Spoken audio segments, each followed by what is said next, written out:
Join us as we delve into the life of the man behind the atomic bomb. Chapter 1: Early Years.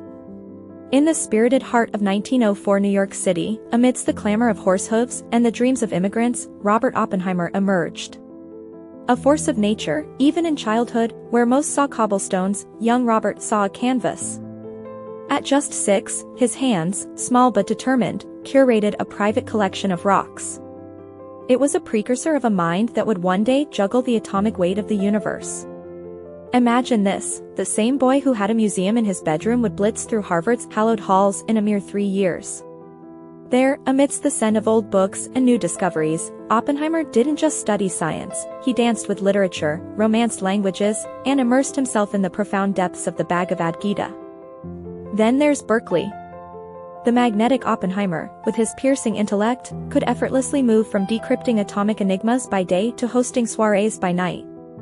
Guests, lured by the allure of engaging talks under a Californian sky, would find themselves oscillating between discussions of faraway galaxies and the poetic verses of Shakespeare. But amidst the fervor and clinking glasses, there'd always be a moment, a fleeting pause, where you could almost see the wheels turning in Oppenheimer's mind, always thirsting for another layer of truth.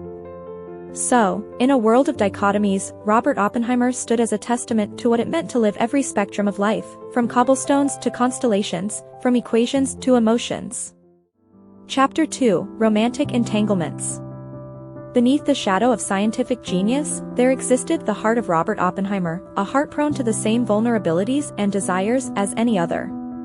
It fluttered, raced, and occasionally broke in the entangled webs of romance.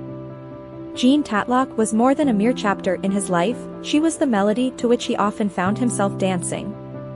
Their rendezvous in the quaint corners of San Francisco whispered tales of love interwoven with impassioned debates. Jean's fervent leftist leanings sometimes stood in stark contrast to Oppenheimer's roles and responsibilities, causing tensions between them. But it was through her that the Bhagavad Gita's sacred verses echoed in his ears. "We are kept from our goal not by obstacles, but by a clear path to a lesser goal," a quote they often discussed, highlighted their differences and the crossroads they found themselves at. Then entered Kitty, a tempestuous force that matched Robert's intensity beat for beat. Their relationship was a fiery dance of passion, with love's highs soaring to euphoria and its lows plunging into spirited disputes. There's a famous recounting of a night when, after a heated argument, Oppenheimer declared, "In the midst of the quantum chaos of our emotions, I still find an unwavering constant, my love for you." Kitty, ever the match for his wit, responded, "Then let's find our equilibrium, not in isolation, but together." Through these relationships, we glimpse Oppenheimer not just as the revered physicist, but as a man with a heart that felt deeply, yearned ardently, and sought connections beyond the realm of scientific postulates. Chapter 3: The Moral Quandary at Los Alamos. Nestled in the mesa-strewn landscape of New Mexico, Los Alamos was a crucible where the limits of science met the depths of the human soul. The Manhattan Project, as it was clandestinely named, wasn't just about assembling the brightest minds, it was a high-stakes race where politics, military might, and science intertwined in an intricate dance. The world was at war, and the stakes were clear: whoever unlocked the secrets of the atom first could tip the balance irrevocably. Political pressures mounted as intelligence reports of Nazi Germany's nuclear ambitions filtered through. The American military, driven by urgency, was heavily invested in seeing this audacious project to fruition. General Leslie Groves, a military engineer, was appointed to oversee it, ensuring that the immense resources poured into the project bore fruit. Yet, for all the external pressures, the most intense battles were often internal. As the pieces of the atomic puzzle began fitting together, many scientists, including Oppenheimer, found themselves wrestling with the moral implications. Leo Szilard, a Hungarian physicist, was especially vocal. He penned petitions and held passionate debates, challenging his colleagues to consider the gravity of unleashing such unparalleled power upon the world.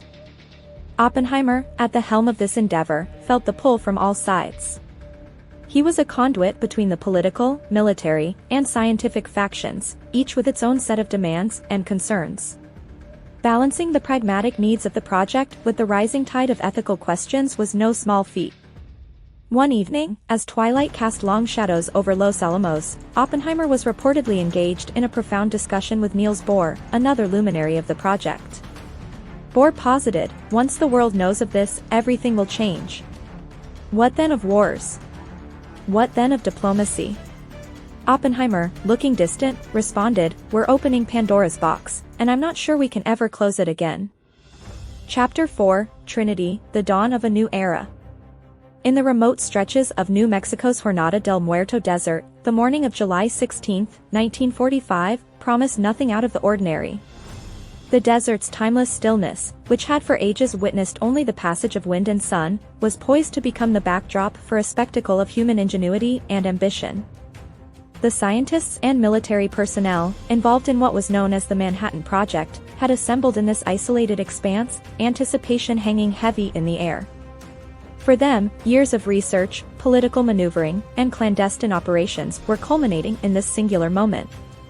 Codenamed Trinity, this test aimed to validate whether humankind had truly harnessed the unparalleled energy of the atom. At precisely 5:29 a.m., without warning, the desert was engulfed in an otherworldly brilliance. Night turned into day for a fleeting moment, as an enormous fireball surged upward, forging a mushroom cloud that towered over the landscape. The shockwave that followed was so intense that windows shattered 120 miles away. Radiant heat from the explosion was felt over 10,000 yards from ground zero, and the roar of the detonation rumbled on, echoing into the annals of history. Witnesses to this awe-inspiring and terrifying spectacle were a mix of emotions. Some were jubilant, having seen the fruits of their labor come to life. Others, like Oppenheimer, were introspective, understanding the gravity of what they had just unleashed. General Thomas Farrell, second in command of the Manhattan Project, described the event. The whole country was lighted by a searing light with the intensity many times that of the midday sun. It was golden, purple, violet, gray, and blue.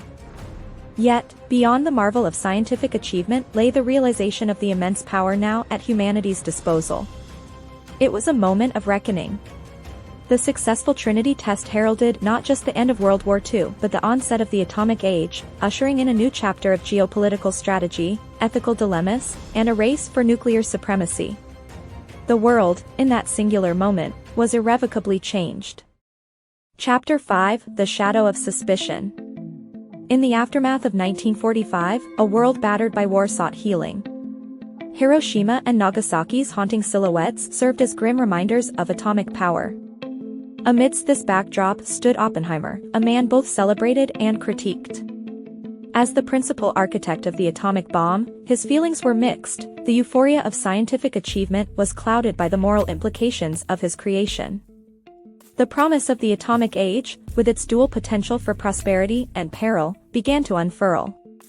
Oppenheimer, with his signature cigarette and penchant for profound poetry, began advocating for caution.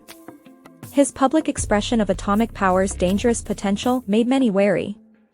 His outspokenness didn't sit well in a Cold War era where paranoia ran deep. Matters were further complicated by Oppenheimer's expansive circle of acquaintances. Jean Tatlock, with her radical inclinations, was particularly controversial. The fabric of trust began to wear thin, and in 1954, Oppenheimer found himself embroiled in a 24-day trial. While 40 witnesses debated his character and intent, his pivotal role during the war was juxtaposed against his supposed affiliations. The outcome was a strict security clearance, turning a wartime hero into an object of skepticism. Ironically, while Oppenheimer grappled with these personal tribulations, the US in 1952 detonated the hydrogen bomb, a device far more potent than its atomic predecessor. Oppenheimer's reservations about such advancements underscored his complexities, a man perpetually pondering the broader implications of rapid scientific strides.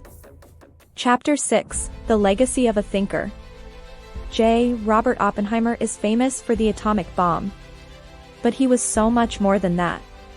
He did important work that helped people later come up with big ideas about the universe, like string theory. He loved to read, and could talk about French poems and old Indian writings just as easily. His friends said he could talk about the tiniest things in science and the biggest questions about life all in one night. But his life wasn't all good times. Even though he was really smart, he had hard times too. He made the atomic age start, but that same age also gave him a lot of problems. Some people even said he was a traitor. When we look at Oppenheimer, we see a man who did great things but also made mistakes. That's how people are, a mix of good and bad. He once said that kids playing outside could solve some of his hardest science questions because they see the world in a special way. His life story makes us think about our own lives, our goals, and our struggles. Just like him, we're all trying to find our purpose and understand the world around us. If you enjoyed diving deep into this exploration and want to join us on more journeys into history, science, and the human experience, please hit that like button. Don't forget to subscribe to our channel and ring the bell icon to get notified for our latest content. Thanks for watching.